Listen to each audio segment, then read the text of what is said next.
Hello दोस्तों, नमस्ते। हम आशा करते हैं कि प्रश्नावली 1 आपको अच्छे से समझ में आ गया होगा और अब हम प्रश्नावली 2 को देखते हैं।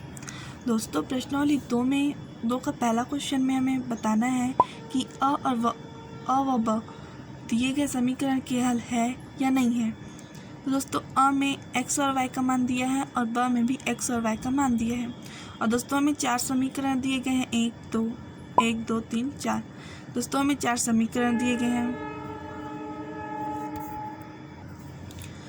मान लीजिए हम पहला समीकरण लेते हैं। अब इस समीकरण में x और y के मान रखते हैं।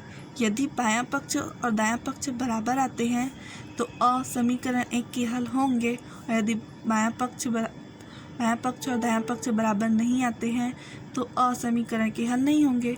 वैसे ही फिर ब के x और y का मान समीकरण 1 में रखेंगे, और यदि बायां पक्ष और दायां पक्ष बराबर आएंगे तो समीकरण के हल हैं, और यदि बराबर नहीं आएंगे तो समीकरण के हल नहीं है। वैसे ही हम दूसरा क्वेश्चन में भी करेंगे, तीसरा क्वेश्चन में भी करेंगे और चौथा क्वेश्चन में भी करेंगे। तो दोस्तों, पहला क्वेश्चन है x + y = 7। अब ये अ का मान है, x = 2 और y = 5। तो दोस्तों, x की जगह 2 रखे हैं और y की जगह 5 रखे हैं, बराबर 7। तो 5 और 2 7 होता है दोस्तों। 7 = 7, अर्थात बायां पक्ष बराबर है दायां पक्ष के, अर्थात हम कह सकते हैं कि अ समीकरण 1 के हल हैं। अब दोस्तों, ब के x = -1 और y = 3, इसको समीकरण 1 में रखते हैं। तो x की जगह -1 और y की जगह 3 बराबर 7। तो इसको 3 में 1 को घटाए तो 2 आया दोस्तों, तो जो 7 के बराबर में नहीं है, अर्थात ब समीकरण 1 का हल नहीं है। ऐसे ही दोस्तों, हमें बाकी क्वेश्चन को भी बनाने हैं। हमें क्या करना है, x और y का मान को यहाँ रखना है। यदि बायां पक्ष और दायां पक्ष बराबर आते हैं तो अ समीकरण 2 के हल होंगे, और यदि बराबर नहीं आते हैं तो वह हल नहीं होंगे। उसी तरह ब के x और y का मान फिर से समीकरण 2 में रखेंगे। यदि बायां पक्ष और दायां पक्ष बराबर आते हैं तो समीकरण के हल हैं, और यदि नहीं आते हैं तो समीकरण के हल नहीं हैं। वैसे ही तीसरा क्वेश्चन और चौथा क्वेश्चन को बताएंगे दोस्तों। यदि आपसे नहीं बनेगा तो बताइएगा। अब हम दूसरा क्वेश्चन को देखते हैं। दूसरा क्वेश्चन में भी वही करना है दोस्तों, सेम टू सेम। अ और ब में x और y के मान दिए गए हैं। पहला क्वेश्चन में 2 समीकरण दिए गए हैं, 2x + 5y = 1, यह एक समीकरण हुआ, और 2x + 3y = 3, यह एक समीकरण हुआ। अब हमें अ का मान है। मान लीजिए दोस्तों, हम पहला क्वेश्चन को बना रहे हैं। तो x = 3 और y = -1, तो समीकरण 1 में रखेंगे। तो यदि बायां पक्ष और दायां पक्ष बराबर आते हैं तो समीकरण 1 अ के हल होंगे, वरना नहीं होंगे। उसी तरह पुनः x = 3 और y = -1 को समीकरण 2 में रखेंगे, और बायां पक्ष दायां पक्ष बराबर आएंगे तो अ समीकरण 2 के हल होंगे, अन्यथा नहीं होंगे। वैसे ही फिर पुनः ब में जो x और y का मान दिया है उसको समीकरण 1 में रखेंगे। यदि बराबर के दोनों पक्ष बराबर आते हैं तो समीकरण के हल है, और यदि नहीं आते हैं तो समीकरण के हल नहीं है। वैसे पुनः समीकरण 2 में ब के मान रखेंगे, और यदि बायां पक्ष दायां पक्ष बराबर आएंगे तो समीकरण के हल होंगे, अन्यथा नहीं होंगे। दोस्तों, हम पहला क्वेश्चन को बना के देखते हैं। हाँ, तो दोस्तों, हम दूसरा क्वेश्चन को देखते हैं। दूसरा क्वेश्चन में हमें 2 समीकरण दिए गए हैं, 2x + 5y = 1 और 2x + 3y = 3। अब दोस्तों, हम क्या करेंगे? दोस्तों, अब हम अ में x = 3 और y = -1 दिया गया है। अब समीकरण 1 में अ के मान को रखते हैं। तो 2 × x की जगह 3 प्लस और y की जगह -1 रखें। 3 दूनी 6 प्लस माइनस और 5 एकम 5 बराबर 1। 6 में 5 गया तो 1 बराबर 1। बायां पक्ष और दायां पक्ष क्या है दोस्तों? बराबर है, अर्थात हम कह सकते हैं कि अ समीकरण 1 के हल हैं, क्योंकि बायां पक्ष और दायां पक्ष बराबर हैं। उसी तरह दोस्तों, अब हम समीकरण 2 में अ के मान को रखते हैं। अ में जो x और y का मान दिया है, तो दोस्तों 2 × 3 और समीकरण 2 में 3y है, तो y की जगह -1 बराबर 3। 3 दूनी 6 प्लस माइनस माइनस और 3 एकम 3 बराबर 3। 6 में 3 घटाएंगे तो 3 आएगा दोस्तों बराबर 3। अर्थात बायां पक्ष और दायां पक्ष बराबर है। तो हम कह सकते हैं कि अ समीकरण 2 के हल हैं।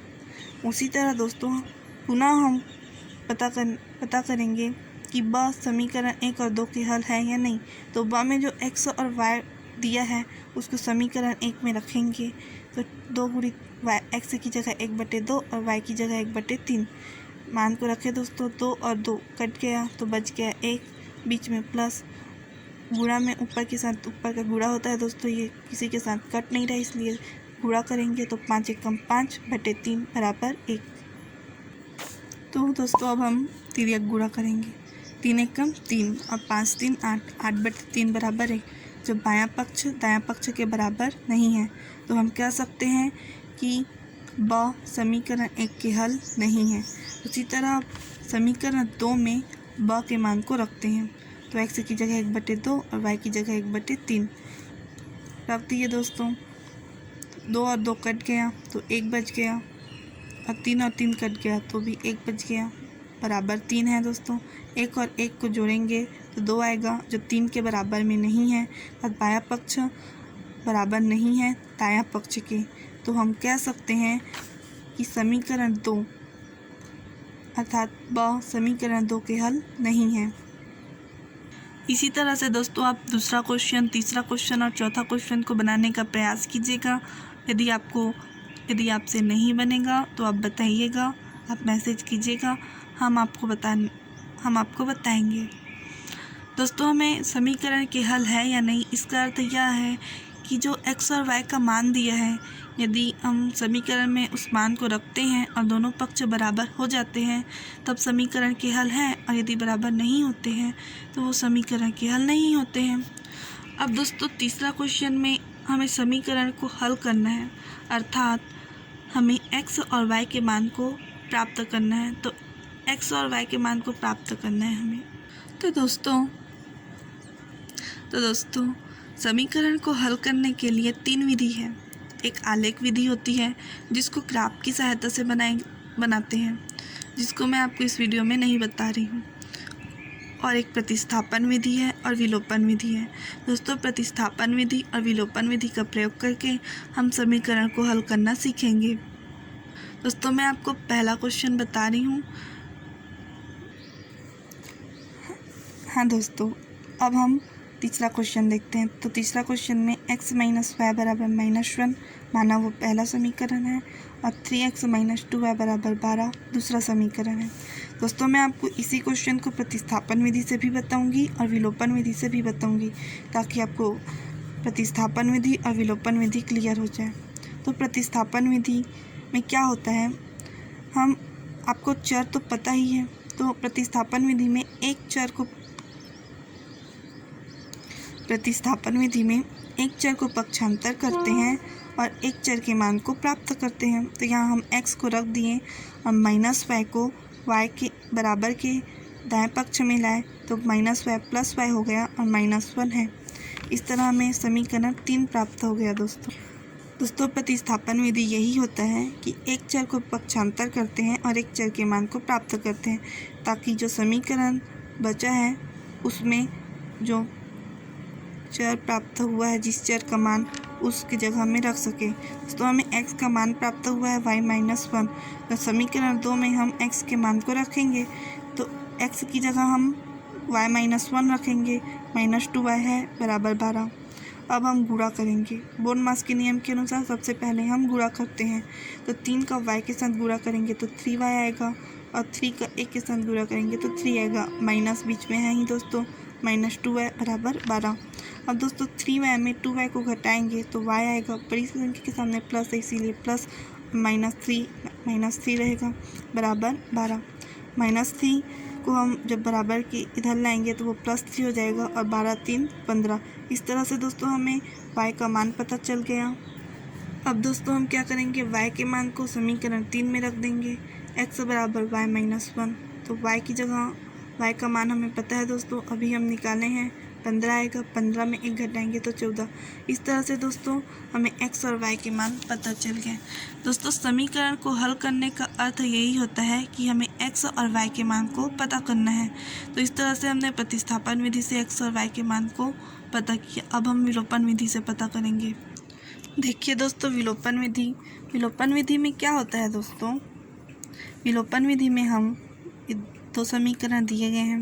विलोपन विधि में हम एक x जो एक चर होता है, यहाँ दो चर हैं x और y, तो किसी भी एक चर के गुणांक को समान करना। गुणांक क्या होता है दोस्तों, जो उसके सामने में होता है उसको गुणांक कहते हैं। जैसे इस x का गुणांक 3 है, इस x का गुणांक 1 है, y का गुणांक 1 है और इस y का गुणांक -2 है। यहाँ -1 है इस y का गुणांक। तो दोस्तों हमें एक चर के गुणांक को समान करके उस चर को घटाना होता है और दूसरे चर के मान को प्राप्त करना होता है।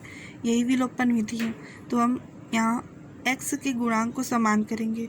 तो गुणांक को समान करने के लिए हम जो ये 3 है इसका गुणा इस समीकरण 1 में करेंगे और यहाँ 1 है, यहाँ कुछ नहीं है तो 1 है, इस यहाँ पर इसके 1 का गुणा समीकरण 2 में करेंगे।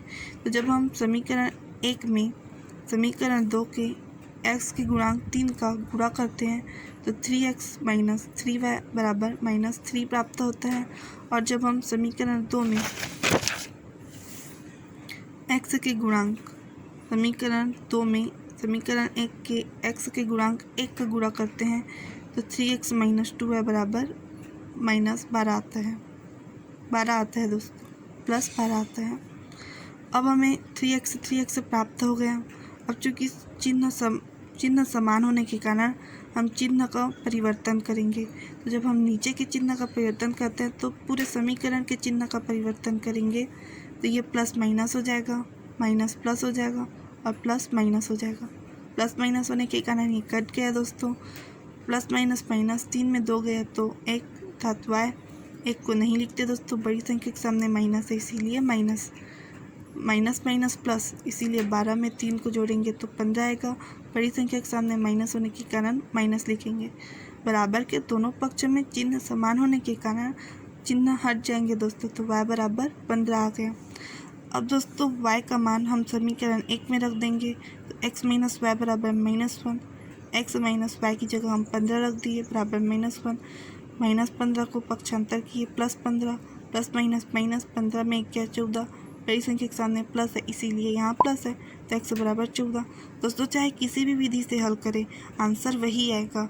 इस तरह से आप देख सकते हैं कि प्रतिस्थापन विधि और विलोपन विधि से हमने हल किया। दोस्तों इसी तरह से आप समीकरण 2, इसी तरह से आप दूसरा क्वेश्चन, तीसरा क्वेश्चन और चौथा क्वेश्चन को हल करेंगे। दोस्तों तीसरा क्वेश्चन में आपको x का मान दिया हुआ है y+2, तो यहाँ आप इस x की जगह y+2 रखिएगा और इसका आप x और y का मान आसानी से निकाल लेंगे। मैं आशा करती हूँ दोस्तों कि आपको तीसरा तक क्वेश्चन बन जाएंगे, और यदि आपको नहीं बनेंगे तो आप बताइएगा, हम आपको उस क्वेश्चन को बताने का प्रयास करेंगे।